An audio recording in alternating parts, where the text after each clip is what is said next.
Anggota DPRD Palembang Doni Timur divonis hukuman mati.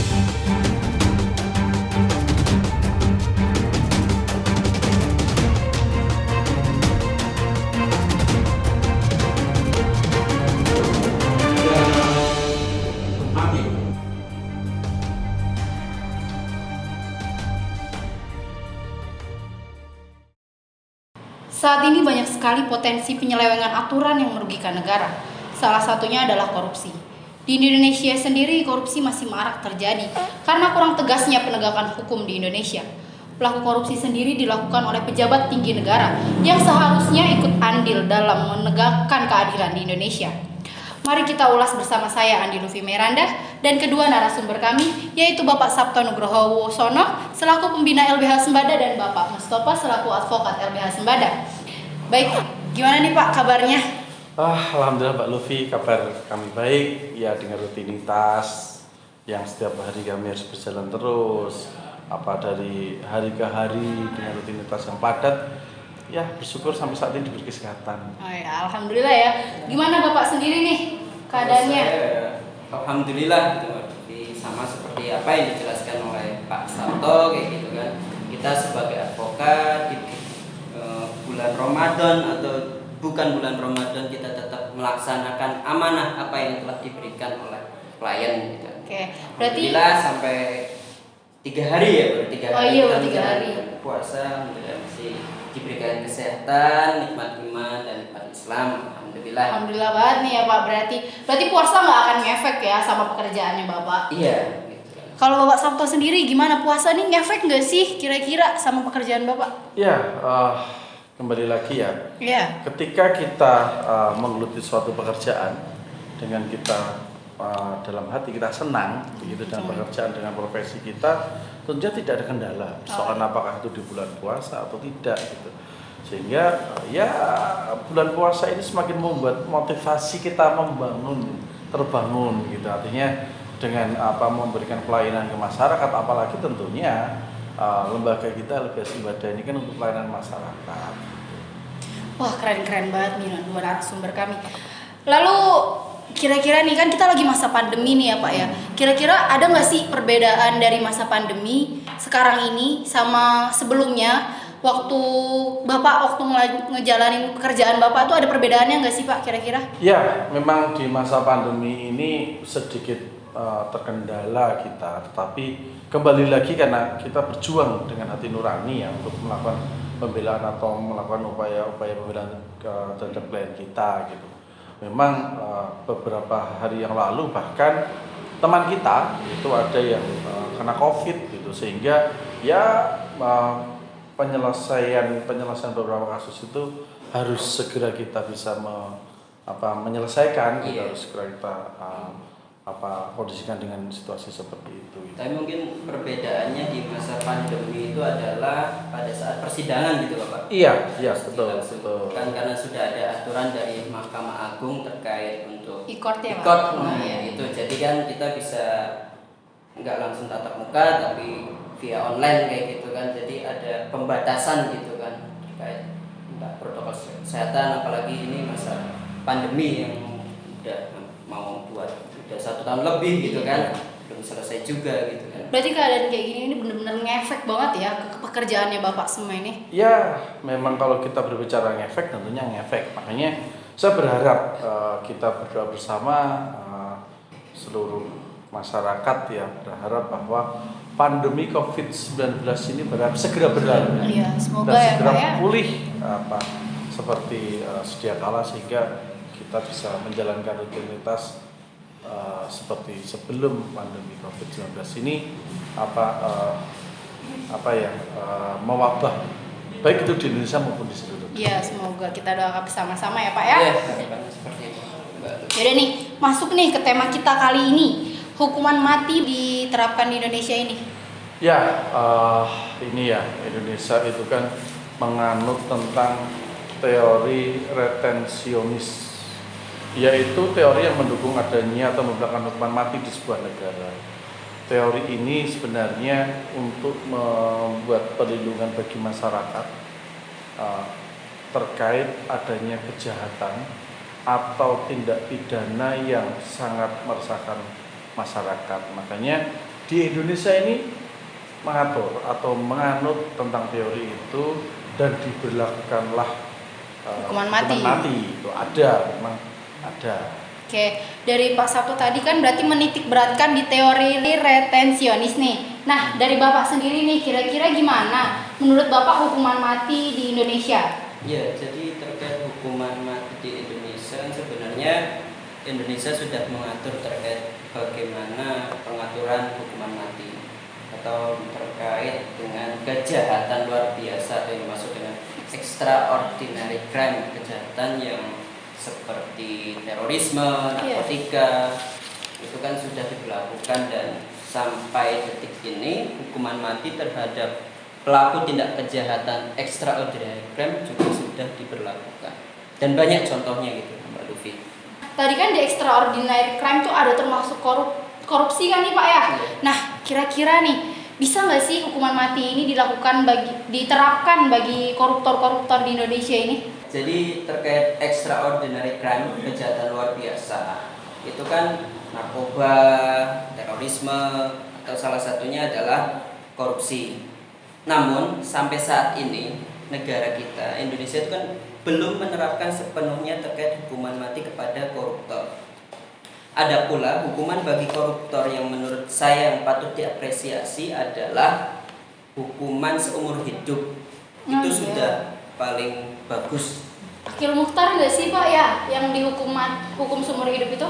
Ya itu salah satunya itu yang baru itu, dan selain itu kan mungkin ada pemberatan gitu, misalnya dari tingkat pertama kemudian banding kasasi gitu kan, kemudian hukumannya itu kan bisa dinaikkan kayak gitu kan dari putusan pengadilan. Nah itu kan sudah bagus kayak gitu.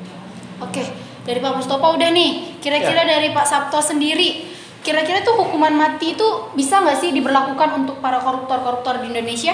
Ya, terkait ketentuan tentang Undang-Undang Korupsi nomor 20 tahun 2001 tentang perubahan atas Undang-Undang nomor 31 tahun 99 tentang pemberantasan tindak pidana korupsi, di pasal 2 ayat 2 itu memang mengatur terkait hukuman mati, gitu.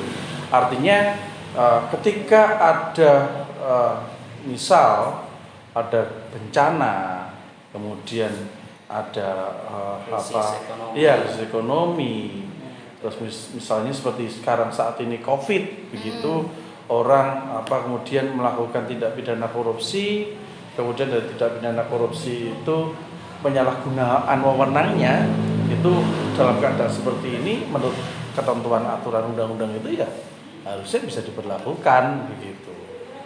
Berarti secara nggak langsung peraturan di Indonesia ini telah mengakomodir dong ya buat kita memberlakukan hukuman mati bagi para koruptor. Iya, betul. Ini memang kita bisa dengan aturan yang sudah ada memang bisa. Tapi gini Mbak Revin, apakah dengan pemberlakuan hukuman mati terhadap koruptor itu akan minimalisir korupsi di negara kita itu? Karena korupsi adalah sistem gitu kan, tidak satu orang jadi ya kan ya Pak? Sudah tersistem gitu, dan di Indonesia itu dia sudah masif gitu dari tingkatan bawah sampai tingkatan atas, jadi perlu dukungan dari semua pihak gitu, penegak hukum lah gitu, dari tingkat polisi, kejaksaan, pengadilan gitu kan harus saling itu bersatu gitu loh. Ya itu tadi ketika saya menyampaikan bahwa ada namanya teori retensionis tadi. Sebenarnya ini kan kejahatan ya. Perbuatan kejahatan untuk membuat jerat atau menakuti masyarakat bahwa perbuatan itu tidak bisa diampuni dengan adanya hukuman mati itu, sebenarnya bisa dilakukan karena Indonesia menganut teori itu tadi. Berarti dan ini juga gitu kan, kalau korupsi itu kan kerugiannya itu kan bukan satu pihak gitu kan. Banyak pihak, negara, masyarakat. Kayak gitu. Makanya untuk korupsi yang semakin masif itu emang harus ada tindakan tegas gitu kan. Apalagi kita punya lembaga seperti KPK kayak gitu kan, yang diharapkan ini bisa memberantas lah seenggaknya, membantu penegakan hukum lainnya. Oke nih, tadi kan bapak-bapak bilang semuanya kan kalau misalnya sebenarnya tuh peraturan kita udah mengakomodir. Iya. Tapi kenapa sih Pak sampai saat ini nih di era pandemi ini juga kan ngedenger sih ya Pak ya, masih ada kasus korupsi di era sekarang ini nih. Kenapa sampai saat ini tuh belum ada vonis hakim yang menjatuhkan putusan hukuman mati nih buat si koruptor-koruptor? Kira-kira gimana sih menurut Bapak ini Ya. semua? Ya inilah nanti yang kita sebagai masyarakat akan melihat ini kasus Iya. ini apakah nanti menjadi putusan yang Luar biasa yang Luar berubah, biasa. yang beda lah pokoknya ya Pak ya. ya kita tunggu nanti apakah Oke. kita bisa melihat ini gitu Iya. menjadi putusan yang Yang mengguncangkan Indonesia kayaknya itunya nanti ya nggak sih Pak? Ya tapi sekali lagi kan kita harus melihat itu loh komitmen bernegara gitu. Iya. Komitmen negara itu serius nggak sih untuk menangani korupsi gitu kan? Iya. Disitulah penanganannya itu. Oke. Komitmen dari sebuah negara. Komitmen dari suatu Iya. negara ya untuk menangani korupsinya itu ya kalau misalnya korupsinya udah parah dan sudah sesuai nih sama pasal 2 ayat 2 UU Tipikor kan tadi Iya, Bapak bilang betul. kalau misalnya udah memenuhi keadaan tertentu ya bisa harusnya dihukum mati kan Pak ya. Betul. Oke, saya nih pertanyaan terakhir sih kayaknya nih ya. Kira-kira hukuman mati menurut bapak-bapak sekalian ini kira-kira melanggar HAM nggak sih ini kira-kira? Ya, karena ini melihat kerugian ini kan tidak hanya kerugian negara tetapi masyarakat. gitu. Masyarakat luas kan Betul, ya Pak? apalagi ya ini kan istilahnya kalau kita lihat bahwa dalam keadaan yang Kayak gini lah keadaan Kayak tertentu gini, yang kemudian- mungkin diamanatkan oleh undang-undang tuh kayak gini gitu betul, kan. kenapa bisa tetap melakukan tindak pidana korupsi gitu sehingga ya hukuman mati bisa diberlakukan. Berarti nggak melanggar HAM menurut Bapak? Ya. Kalau menurut Pak Mustafa sendiri nih? Melanggar atau tidak kan sebenarnya kalau korupsi ya udah jelas lah melanggar semua hak masyarakat dan hajat hidup bersama kayak gitu Iya. kan. Tapi di sisi lain kita harus melihat komitmen bersama kayak gitu kan dari negara itu seperti apa. Apakah Indonesia serius untuk mengatasi korupsi yang semakin Masif. membudaya masif kayak gitu, mengakar kayak gitu. Bagaimana pengentasan korupsi itu harus diberantas sampai akar-akarnya kayak gitu toh. Terus kemudian yang paling itu kan sebenarnya lebih pada bagaimana pencegahan dan sosialisasi kepada masyarakat itu untuk korupsi gitu. Bagaimana seorang jangan sampai melakukan korupsi gitu kan. Terus kemudian dari penegak hukum sendiri kan bagaimana menerapkan hukuman itu sehingga perbuatan tindak pidananya itu membuat jera kan. Padahal sampai saat ini kan korupsi makin banyak kayak gitu Pak Sabto gitu. Merajalela banget di Indonesia kan ya Pak ya. Betul. Parah nih korupsi, koruptor-koruptor kita Ya, nih. betul. Jadi menurut Bapak sendiri korupsi ini kalau misalnya koruptor ini kalau misalnya dihukum mati itu melanggar HAM atau enggak nih kira-kira? Ya gimana saya melihatnya ya. Kalau koruptornya nih yang dimatiin nih. koruptornya juga kan sudah melanggar HAM hajat hidup. Korupsinya aja udah melanggar Iya, hak kan ya, hak kalau masyarakat misalkan, luas. Saya bilang itu harus dihukum mati ya ini kembali lagi kepada penegak hukum Ya. karena kami juga kan sebagai penegak hukum juga kan ya kalau di persidangan mungkin karena Advokat. ya advokat Karena kayak gitu kalian kan tapi advokat kan nih, Bapak-bapak. terkait putusan kembali lagi kepada Betul. majelis hakim kayak gitu kan yang bisa. Oke. Baik, kesimpulan dari pembicaraan kita kali ini nih, peraturan-peraturan yang ada di Indonesia ini sudah mengakomodir kan ya Pak, kira-kira pemberlakuan hukuman mati bagi koruptor. Namun hanya saja penerapannya yang belum ada sampai saat ini.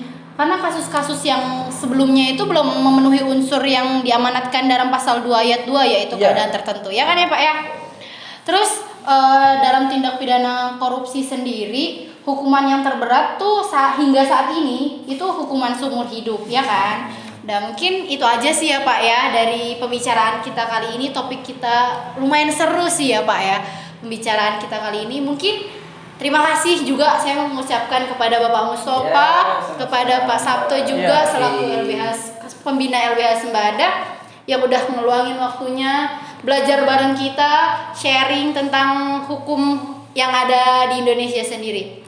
Udah mungkin cukup sekian pembicaraan kita kali ini. Terima kasih. Iya.